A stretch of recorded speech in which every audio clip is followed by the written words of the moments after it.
आप देख रहे हैं मथुरा न्यूज 24। नमस्कार, फिर एक बार स्वागत है आपका मथुरा न्यूज 24 में और मैं हूं आपके साथ आकांक्षा शर्मा। चलिए रुक करते हैं खबरों की ओर। बुधवार को बलदेव ब्लॉक सभागार में जिला अध्यक्ष राजकुमार तोमर के नेतृत्व में एक बैठक आयोजित की गई। इस बैठक में किसानों के विभिन्न मुद्दों को लेकर चर्चा की गई। बैठक में महावन तहसील में लेखपालों की मनमानी, विद्युत विभाग द्वारा विद्युत कटौती अघोषित तौर पर किया जाना, समसामयिक मुद्दे किसानों को लेकर शामिल रहे, जिसमें जिला अध्यक्ष द्वारा सर्वसम्मति से सभी के साथ बैठक में निर्णय लिया गया। सोमवार को महावन तहसील पर महावन तहसील अध्यक्ष के नेतृत्व में तालाबंदी और घेराव भी किया गया। जब तक किसानों की समस्याओं का निराकरण नहीं होगा तब तक वह किसानों की आवाज उठाते रहेंगे। इस संबंध में जानकारी देते हुए भारतीय किसान यूनियन के जिला अध्यक्ष राजकुमार तोमर ने बताया कि अध्यक्ष जी, आज जो आपकी मीटिंग रखी हुई है किसान यूनियन की, किस संबंध में रखी हुई है, क्या क्या निर्णय लिया गया? देखिए, हमारे ब्लॉक अध्यक्ष हैं खुशी पहलवान बलदेव, ब्लॉक अध्यक्ष हैं, इनके नेतृत्व में ये बैठक बुलाई गई थी। इसमें सक्षम पदाधिकारी बुलाए गए थे। तहसील महावन में जो भी पदाधिकारी आता है, चाहे वो जिला लेवल का हो या ब्लॉक स्तर का हो, और किसानों की विभिन्न समस्याओं को लेकर चर्चा हुई है।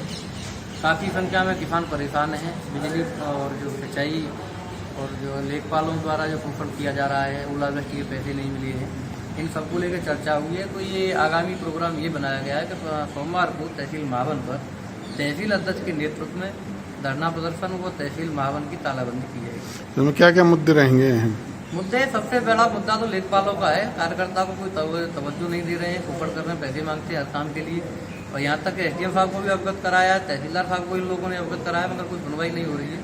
जब किसानों की समस्या की सुनवाई हमारे कार्यकर्ताओं की नहीं होगी तो किसानों की क्या होगी? इसको लेके वो एक बड़ा प्रदर्शन ये लोग करेंगे। और ज़रूरत पड़ी, अगर तहसील महावन पे प्रदर्शन के दौरान कोई ज़रूरत पड़ती है जिला स्तर की, तो मैं इसके लिए भी तैयार हूँ। जिला स्तर का भी वहाँ पर प्रोग्राम हो सकता है। बलदेव विकास खंड कार्यालय पर बुधवार को खंड विकास अधिकारी बलदेव श्वेतांक पांडे द्वारा विकास खंड क्षेत्र के सभी सेक्रेटरियों और सचिवों की एक बैठक ली गई।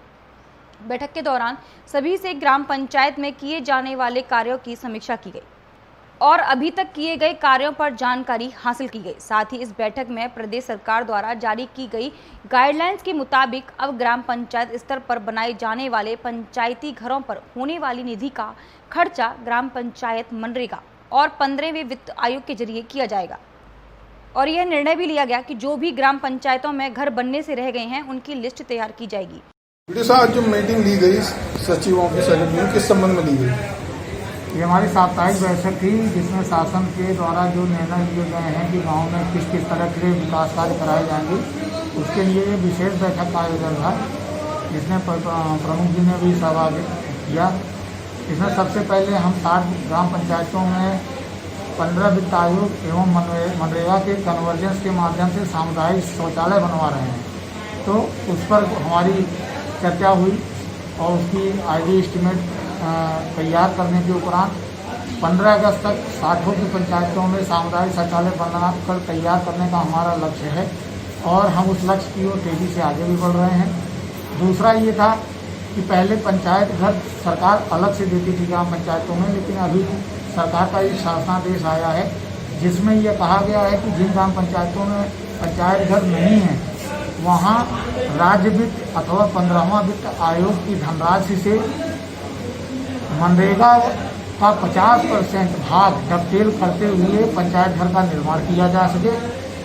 कहने का आशय यह है कि अगर 12 लाख रुपए का पंचायत घर निर्माण हो रहा है तो 6 लाख रुपए 15 वित्त अथवा राज्य वित्त आयोग से लिया जाएगा तथा 6 लाख रुपए मनरेगा योजना से दिया जाएगा। बलदेव सामुदायिक स्वास्थ्य केंद्र द्वारा ब्लॉक स्तर पर कराए जा रहे कोविड-19 के तहत 11 तारीख से प्रारंभ किए गए सर्वे के पिछले 11 दिनों की रिपोर्ट के अनुसार अभी तक लगभग 294 लोगों के कोरोना सैंपल लिए जा चुके हैं, जिसमें 260 की रिपोर्ट नेगेटिव आ चुकी है। बताया जा रहा है कि सामुदायिक स्तर पर स्वास्थ्य विभाग द्वारा सर्वे चलाया जा रहा है, जिसमें कोई भी इस महामारी से संबंधित शिकायत पाई जाने पर कोरोना वायरस की टेस्टिंग की जाएगी। इसकी जानकारी देते हुए बलदेव सामुदायिक स्वास्थ्य केंद्र प्रभारी डॉक्टर योगेंद्र सिंह राणा ने बताया कि इस समय चेकअप कैंप खिलाया जा रहा है, जो सर्वे किया जा रहा है कोविड-19 में, अभी तक कितने हो चुके हैं? सर्वे के दौरान जो कराए गए थे उनमें से अभी तक 294 लोगों की सैंपलिंग हो चुकी है व बाकी के जो लोग हैं जो कोमॉर्बिडिटी के लोग थे, जैसे कि डायबिटीज हुआ या बीपीआई हुआ, ये लोगों के पेशेंट्स को भी हमारी टीम क्षेत्र में जाके और सैंपलिंग के लिए अपना भेजने का प्रयास कर रहे हैं। रिपोर्ट कितने की आ चुकी है अभी तक इसमें? रिपोर्ट हमारे पास अब तक 12 लोगों की जो पॉजिटिव रिपोर्ट आई थी, 12 में से 10 लोग ठीक हो चुके हैं और अभी 2 लोग रह गए। 2 रह गए हैं, मतलब जिनकी बाकी रिपोर्ट आना भी बाकी है? नहीं, 2 लोगों का जो ट्रीटमेंट चल रहा है और वो तुम्हें डिस्चार्ज होने वाला है। नहीं, 294 में से अभी तक रिपोर्ट कितने की आई है? जो रिपोर्ट में से 294 में से अब तक जो 260 लोगों की आ चुकी है रिपोर्ट, लगभग 40 के आसपास लोगों की रिपोर्ट आना बाकी है। कस्बा राया में आज मथुरा की तरफ से आ रहे एक बेकाबू कैंटर ने कई वाहनों को क्षतिग्रस्त कर दिया, जिसको लेकर मथुरा अलीगढ़ मार्ग पर अफरा तफरी मच गई। गनीमत यह रही कि आमने सामने कोई भिड़ंत नहीं हुई, अन्यथा बड़ा हादसा भी हो सकता था। सूचना पर राया पुलिस ने कैंटर का पीछा कर परिचालक को कोयला फाटक से गिरफ्तार कर लिया। मौके का फायदा उठाकर चालक फरार हो गया। उक्त दोनों लोग नशे की हालत में थे। पुलिस पकड़े गए परिचालक से जानकारी करने में जुट गई है। मेरा नाम है जी, बताएं रोबिंग भाई, क्या घटना हुई है? सर शराब पी के वो गाड़ी स्पीड में लाए थे, पीछे तो पूरा ये लेते हुए 3-4 गाड़ियों को मारे थे और स्पीड में बड़ा हादसा होने से बताया, कई लोगों की मौत होने से बची है और वो पुलिस ने 119-10 नंबर की गाड़ी है उसमें उनको पकड़ा। तो क्या पुलिस थाने ले आई उसको? वो ले गए। अलीगढ़ में शिवसेना के जिला प्रभारी के पद के लिए करो या मरो के बीच काफी खींचतान चल रही है, जिसके चलते प्रदेश सचिव अलीगढ़ प्रभारी के पद को संभाल रहे पदाधिकारी व जिला अध्यक्ष के पद पर तैनात लोगों ने आज कार्यकर्ताओं के साथ मिलकर एसपी सिटी को एक लिखित शिकायत दी, जिसमें उनका आरोप है कि पूर्व पदाधिकारी जिनको शिवसेना ने पद से विमुख कर रखा है, यह लोग गलत तरीके से सोशल मीडिया सहित अन्य लोगों को भ्रामक जानकारी देकर शिवसेना के प्रति गलत धारणा पैदा कर रहे हैं। ऐसे लोगों पर सख्त कार्रवाई करने हेतु हमने एसपी महोदय को ज्ञापन दिया है। क्या नाम है आपका? मैं मांगेराम शर्मा, प्रदेश सचिव शिवसेना अलीगढ़ प्रभारी। किस संबंध में आज आपने शिकायत की है? क्या संबंध में आज एसएसपी साहब से शिकायत दे रहे हैं हम कि जो सुबीर राय अमेश्वरी जो पार्टी से निकाल दिए गए हैं, पद मुक्त कर दिए गए हैं, वो फिर भी अपनी गाड़ी के पीछे प्रमुख लिख के तस्करी कर रहा है। नहीं, भ्रष्टाचार में है, उसके अनुशासनहीनता के चक्कर में उसको निकाला गया। आज ऐसे लोगों को पार्टी अध्यक्ष लिख रहे हैं। पार्टी अध्यक्ष शिवसेना में होता नहीं है, पार्टी शिवसेना प्रमुख होता है, जिला प्रमुख हो, राष्ट्रीय प्रमुख हो, मंडल प्रमुख होता है, अध्यक्ष नहीं होता है। और एक तथाकथित महिला जो है उसको बता रहा है, विजय सांवला नाम की महिला है, उसको बता रहा है कि प्रदेश अध्यक्ष। तो ऐसे लोगों के खिलाफ तुरंत ही कार्रवाई, क्योंकि शिवसेना बदनाम न हो, ये कोई बयान ऐसा दे सकते हैं जो अशांति फैल जाए। राष्ट्रीय कर्पूरी ठाकुर विचार मंच युवा मोर्चा के अलीगढ़ जिला अध्यक्ष सुधीर ठाकुर ने अपनी संस्था के कार्यकर्ताओं के द्वारा सिविल लाइंस क्षेत्र में कर्पूरी ठाकुर चौराहे पर कुछ अवांछनीय लोगों ने डेरा डाल रखा था, जिसके कारण कर्पूरी ठाकुर स्थल पर गंदगी का अंबार लगा हुआ था। जब जिला अध्यक्ष सुधीर ठाकुर को इसकी जानकारी हुई तो तत्काल प्रभाव से नगर निगम कर्मचारियों को अवगत कराया और नगर निगम में विलंब न करते हुए स्थल की साफ सफाई कराकर सैनिटाइजर भी किया। उसके पश्चात कर्पूरी ठाकुर की प्रतिमा को दूध से जलाभिषेक कर पुष्पमालाओं से सुशोभित किया। मैं सुधीर ठाकुर, राष्ट्र कर्पूरी ठाकुर विचार मंच युवा मोर्चा से जिलाध्यक्ष अलीगढ़, और हमारे यहाँ पर कर्पूरी ठाकुर जी की ये मूर्ति लगी हुई है। यहाँ पर नगर निगम द्वारा सफाई की जाती थी, परंतु यहाँ पर कुछ लोगों ने अपना आशियाना बनाया हुआ था, जिससे हमने उन लोगों को यहाँ से हटा दिया है। और यहाँ पे गंदगियाँ थी बहुत ज़्यादा, सफाइयाँ प्रॉपरली नहीं हो पाती थी, वो सब चीज़ों को हमने हटा दिया है। आज से इनकी सेवा में हम तत्पर हैं, इनकी सेवा हमारी जिम्मेदारी है। यहाँ पर किसी भी फालतू आदमी या कोई भी आवागमन नहीं होगा, यहाँ पर गंदगी नहीं होगी बिल्कुल भी, और जो भी चीज़ें हैं एकदम स्वच्छ तरीके से यहाँ पर रखा जाएगा। कोविड-19 के चलते हम लोगों ने ज़्यादा लोगों को यहाँ पर एकत्रित नहीं किया है और सोशल डिस्टेंसिंग का पूरा ध्यान रखते हुए और ये महामारी की बीमारी से लड़ते हुए हम लोगों ने यहाँ पर कम ही अपने साथियों के साथ में कर्पूरी ठाकुर जी को माला पहनाकर इनका स्वागत किया है। और हम ये चाहते हैं कि हमारी समाज के लिए कर्पूरी ठाकुर की जो संस्थान है उसके लिए हम पूरे हक से लड़ेंगे। और सभी लोगों को नगर निगम सफाई नहीं करता, उसके लिए किसी से अधिकारी ने करके दिया आपने? नगर निगम अधिकारियों से मैंने कंप्लेंट की थी, उसके बाद में तत्काल ही यहाँ पे सफाई का काम हो गया है। और आगे भी, और यहाँ पर हम एक जो फालतू लोग हैं यहाँ पे उनकी एंट्रियाँ बंद कराने के लिए एक यहाँ पे लॉक लगा देंगे, जिसकी चाबी नगर निगम में होगी।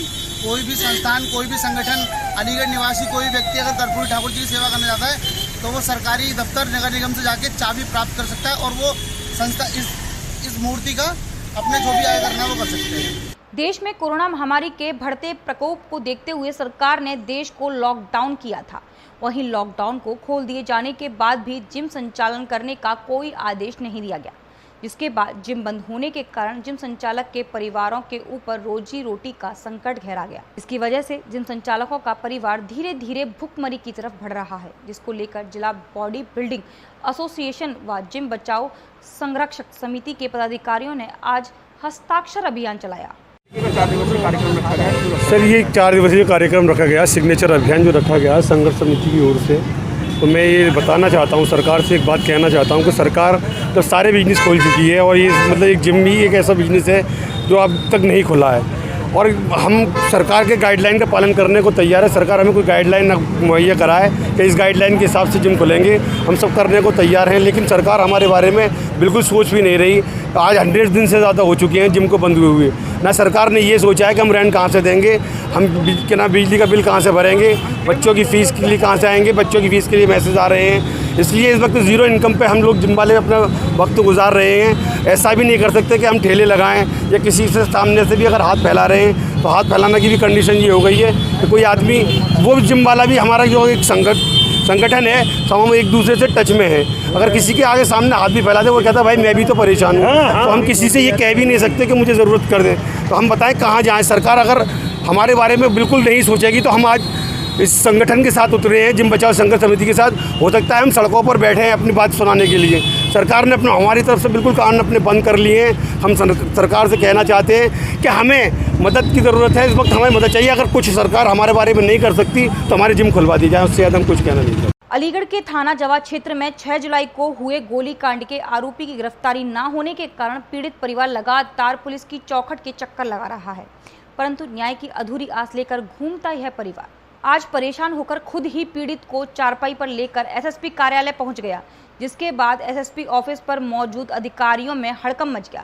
इसके बाद एसएसपी ने पीड़ित परिवार के कुछ लोगों से वार्ता करते हुए कहा कि जल्द ही आरोपी को गिरफ्तार कर लिया जाएगा, परंतु परिवार का कहना है कि पिछले 15 दिन से आरोपी खुलेआम घूम रहा है और धमकी देता है कि गोली मारकर मैं भी क्रॉस केस बना दूंगा। पीड़ित परिवार लगातार पुलिस से इंसाफ की गुहार लगा रहा है, लेकिन पुलिस की कार्यप्रणाली देखिए कि 15 दिन के बाद भी गोलीकांड का आरोपी खुलेआम घूम रहा है। क्या हुआ था आपके लिए? उन्होंने पेड़ लगाया था, अपनी जगह में लगाया था, उसकी सिर्फ दीवार थी वहाँ, और दीवार से भी एक फुट दूर है। उन्होंने पेड़ उखाड़ दिया। इन्होंने ये कहा कि अच्छा आपने पेड़ क्यों उखाड़ दिया, इससे नुकसान नहीं है किसी का। तो बोले हमारी जगह में। उन्होंने कहा तुम्हारी जगह में नहीं है। ऐसे ही बातों में हो गई, उन्होंने गोली मार दी उनके, मेरे हस्बैंड के। कितने लोगों की गोली लगी थी? 2 लोगों के लगी है, एक मेरे हस्बैंड है, मेरी सास है। कहाँ गोली लगी है? हस्बैंड के तो यहाँ से होके ये पीछे निकल गई है और इनके यहाँ से ये निकल गई है, ये लगी है यहाँ। आज इनको चारपाई पे लेकर क्यों आए? एसएसपी के पास आए थे, पिछली बार भी आई थी, तब भी कोई सुनवाई, अभी तक कोई कार्रवाई नहीं हुई है। 6 तारीख की बात है। 6 तारीख की बात, 18 दिन हो चुके हैं आज। आज आप मिले थे एसएसपी साहब से? मिले थे, उन्होंने कह दिया कि हाँ कार्रवाई होगी, गिरफ्तारी होगी। अभी तक तो कोई, पिछली बार भी आई थी तब भी यही कहा था उन्होंने। तो क्या पुलिस सुन नहीं रही? क्या नहीं सुननी, बिल्कुल भी नहीं सुननी। उन्होंने फोन कर दिया तो वो घर पहुंची उस दिन, उसके बाद आज तक घर नहीं पहुंचा कोई पुलिस वाला। मथुरा में विद्युत विभाग में कार्यरत एक संविदा कर्मी पंकज चतुर्वेदी बिजली का कार्य करने के दौरान अचानक करंट की चपेट में आ गया और बिजली के खंभे से नीचे आ गिरा, जिसके कारण उसे गंभीर चोटें आईं। मौके पर मौजूद अन्य विद्युत कर्मियों ने गंभीर अवस्था में संविदा कर्मी पंकज चतुर्वेदी को उपचार के लिए जिला अस्पताल में भर्ती कराया, जहां से उसे निजी अस्पताल के लिए रेफर कर दिया। वहीं जानकारी मिलते ही विभागीय अधिकारी भी मौके पर पहुंच गए और संविदा कर्मी के परिजनों को हर संभव विभागीय मदद का भरोसा दिलाया। किस तरीके का मामला रहा है और क्या स्थिति है? असल में एक हमारा कर्मचारी है पंकज चतुर्वेदी, जो सदर फीडर पर काम कर रहा था। उस समय जो है पोल पे से ऊपर से गिरा है और कहीं से जनरेटर का बैक आया कहीं से, और उसके जो है सिर में चोट है और पैरों में चोट है। तो उसको अभी प्राथमिक उपचार डिस्ट्रिक्ट हॉस्पिटल में कराते हुए अभी यहाँ नैती हॉस्पिटल में एडमिट करा दिया गया। किस प्रकार की स्थिति बताई जा रही है चिकित्सकों के द्वारा? अभी तो ये इन्वेस्टिगेशन चल रही है, अभी डॉक्टर साहब आएंगे तब कुछ बताएंगे। इस बीच में वो जो परिजनों की जो मांग है उसके आधार पर और विभागीय स्तर पर किस प्रकार की सहायता की जाएगी? नहीं, जो भी अभी तक का तो जो खर्चा है विभाग ही बियर करेगा और आगे जैसा होगा निर्णय उस हिसाब से डिसाइड किया जाएगा। अलीगढ़ के ग्लास नगर के समीपवर्ती गांव लालपुर में बीच गांव में मारुति वैन में आग लग गई। आग की सूचना से गांव में हड़कंप मच गया। सूचना पर पहुंचे दमकल कर्मियों ने काफी मशक्कत के बाद आग पर काबू पाया। बताया जाता है कि वैन में गैस डालते समय अचानक आग लग गई थी। हालांकि घटना में कोई व्यक्ति हताहत नहीं हुआ। वहीं वैन में आग लगते ही ऊपर से गुजर रही बिजली की लाइन भी जलकर टूट गई। आपके गांव में कोई वैन में आग लगी की घटना है, क्या घटना है? हाँ, अभी जाटवन मोहल्ला में एक गाड़ी में आग लग गई थी, जो ग्रामीणों के सहयोग से हम लोगों ने बुझा ली। किसकी गाड़ी थी, पता पड़ा कुछ? ये हमारे गांव के पप्पू सिंह हैं, जाटा मोहल्ले में, उनके बेटे की थी गाड़ी। दमकल विभाग की टीम आई है? दमकल विभाग की गाड़ी आई थी मौके पे और 100 नंबर की भी गाड़ी आई थी। उन सब लोगों ने सहयोग किया, ग्रामीणों ने उनका सारा सहयोग किया और सारे लोगों ने अच्छे से उस आग पर काबू पा लिया। कोई जनहानि भी हुई, कुछ हताहत हुई? थोड़ी सी उस लड़के के चोट आई है, उसे लेके गए हैं अभी, और कोई बहुत ज़्यादा लंबी चौड़ी कोई हानि नहीं है, गाड़ी का ही नुकसान है। क्या नाम है आपका? मेरा नाम अमित सिंह। आम जनता जनप्रतिनिधि को इसलिए चुनती है अगर उसको कोई परेशानी हो तो वह जनप्रतिनिधि से जाकर उसका निस्तारण करवा सके, लेकिन वही जनप्रतिनिधि जीतने के बाद जनता को ही ठेंगा दिखाने लगे तो उससे बड़ी बात क्या हो सकती है? क्या ऐसा लोगों को जनप्रतिनिधि बनाने का अधिकार है? आपको बता दें, शासन के द्वारा चलाई जाने वाला संचारी रोग अभियान सिर्फ कागजों में पूरा होता दिखाई दे रहा है। यही कारण है जनता गंदगी में जीने को मजबूर है। लगातार शिकायतों के बाद आम जनता को सिर्फ आश्वासन मिलता है, ना कि गंदगी से निजात। आक्रोशित जनता को अपना हक पाने के लिए सड़कों पर ही उतरना पड़ता है। पूरा मामला अलीगढ़ की तहसील इगलास में स्थित नगर पंचायत वेसवा के वार्ड नंबर 10 का है, जहां गंदगी का अंबार लगा हुआ है।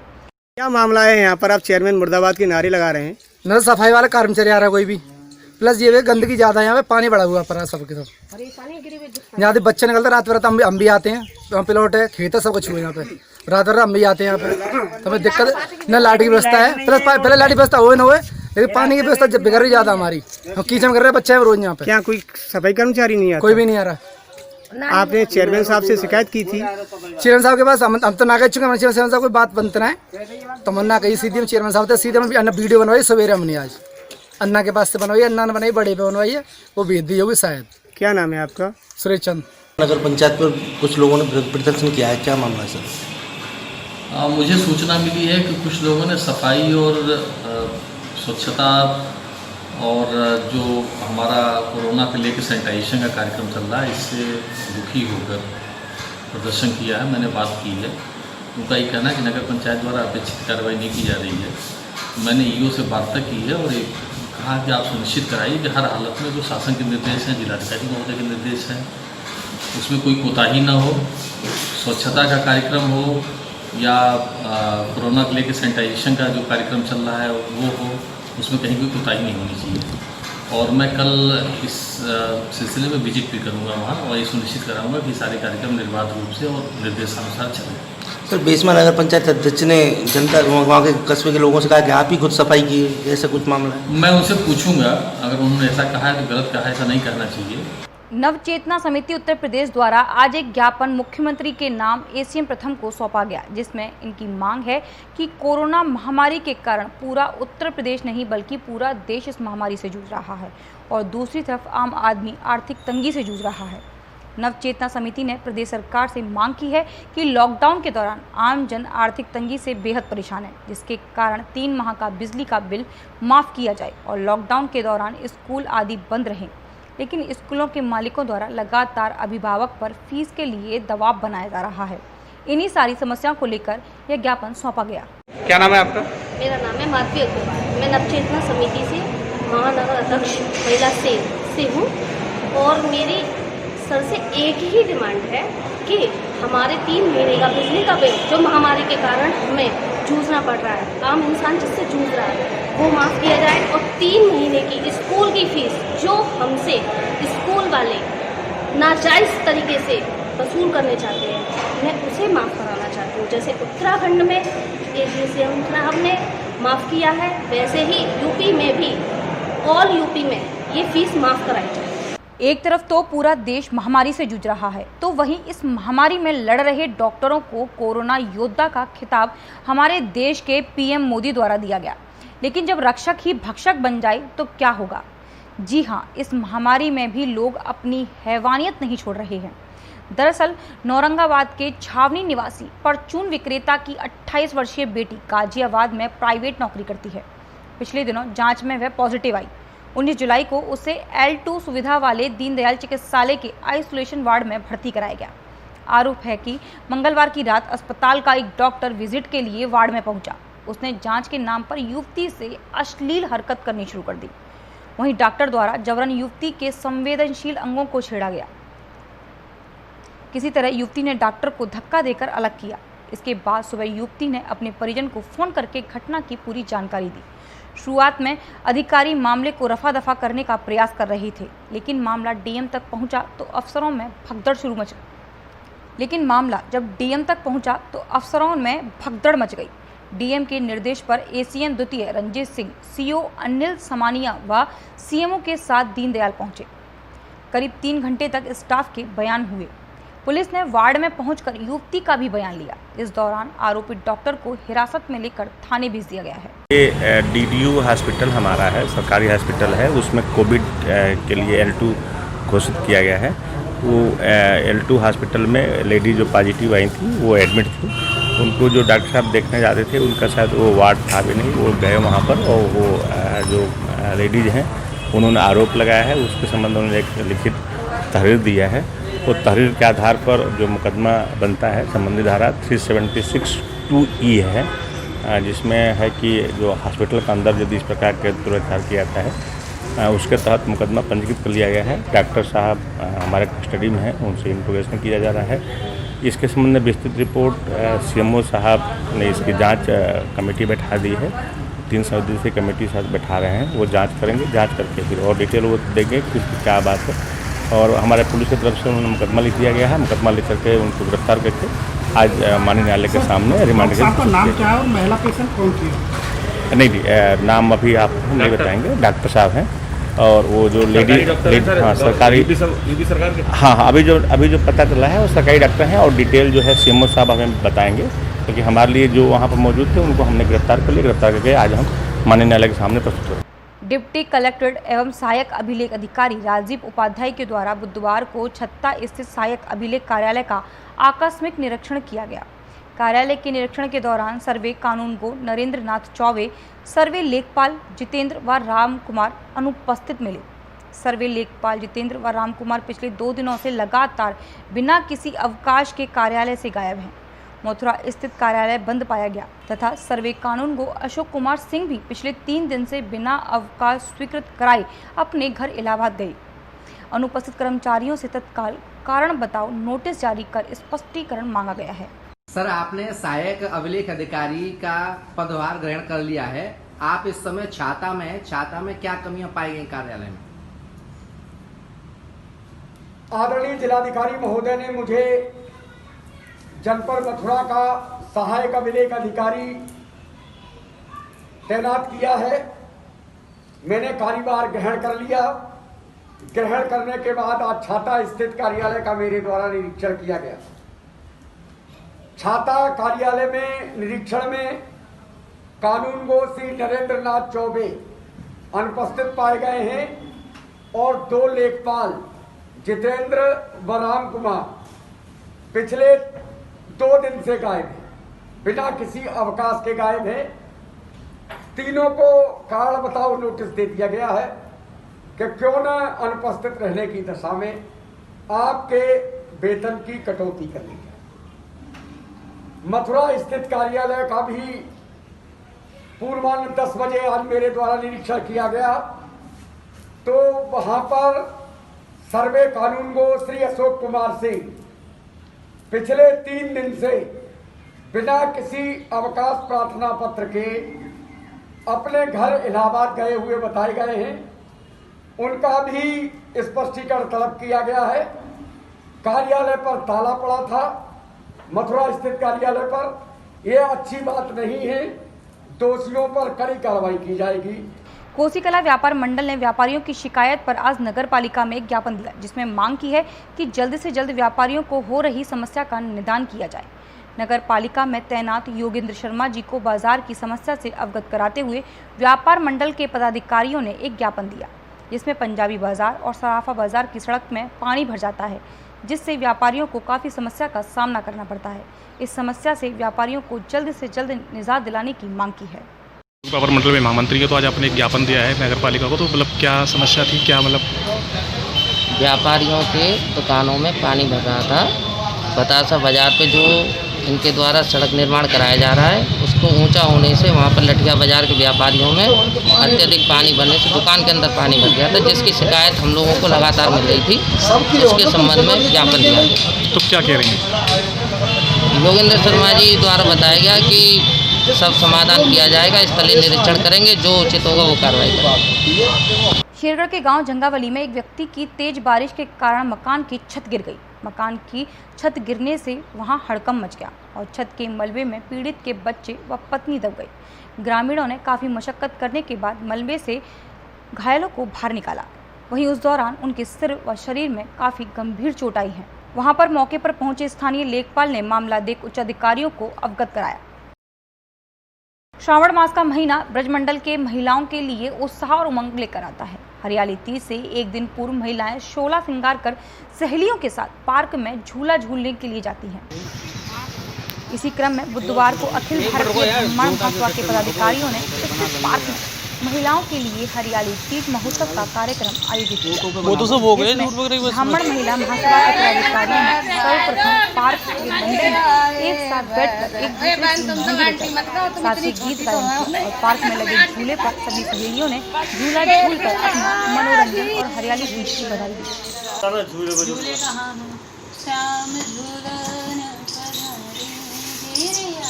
राधे राधे